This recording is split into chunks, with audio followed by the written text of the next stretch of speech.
ধর্ম সংকটে করে তৃণমূল পার্টির তার নেত্রী সবাই ভুগছে, সব জায়গায় আন্ডার এস্টিমেট করে না। বাংলার মুখ্যমন্ত্রী মমতা ব্যানার্জি তৈরি এগুলো জিনিস, মানে এই হুমায়ুন কবিরকে তো তার জন্মদাত্রীকে মমতা ব্যানার্জি আমাকে হারানোর জন্য তাকে ব্যবহার করলো। হুমায়ুন কবির আজকে বলছে সেটা, যে হিন্দু মুসলমান দাঙ্গা করিয়ে অধীর চৌধুরীকে হারানোর ব্যবস্থা করেছি আমি। মুখ্যমন্ত্রী কোথায় করেছি? একটা রাজ্যের মুখ্যমন্ত্রী নিজে যদি দাঙ্গা লাগায় ভোটে হারানোর জন্যে, তাহলে সেই রাজ্যের মুখ্যমন্ত্রীর প্রতি মানুষের কোনো ভরসা বিশ্বাস থাকবে?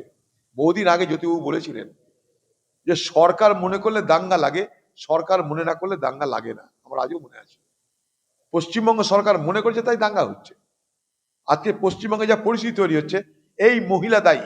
আবার বলছি, এত মিথ্যাবাদী, এত নাটকবাজি, এই মহিলা এই বাংলার সর্বনাশের সব থেকে বড় কারণ। ইতিহাস মিলিয়ে নেবেন আপনারা, আমি এমনি এমনি বিরোধিতা করি না। একটা ভোটে জেতা হারা বড় কথা নয়, কিন্তু আজ পশ্চিমবঙ্গের সামাজিক বাতাবরণ বিষাক্ত হচ্ছে। হিন্দুদের জন্য আলাদা চায়ের দোকান, মুসলমানদের জন্য আলাদা চায়ের দোকান হতে চলেছে মুর্শিদাবাদে। বাংলায় কারা করলে এগুলো? একদিকে টিএমসি, একদিকে বিজেপি। তাতে কি আমাদের ভালো হবে? আমরা কি সুখী শান্তি হবো? সুখী হবো তার জন্যে? সমৃদ্ধশালী হবে তার জন্যে? সমাজের যদি ভাঙন হয়, সমাজে যদি ঐক্য না থাকে, তাহলে সকলের খারাপ হবে।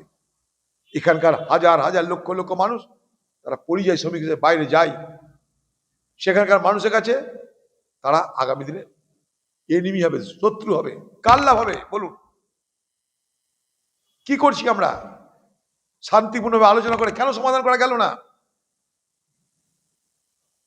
আমি হাত জোর করে মুর্শিদাবাদের মানুষকে, বাংলা মানুষকে আবেদন করছি, অনুরোধ করছি, ধর্মীয় ভাবাবেগের দ্বারা যেন আমরা আমাদের মধ্যে সম্প্রীতি, সৌহার্দ্য, ভ্রাতৃত্বকে হারিয়ে না বসি।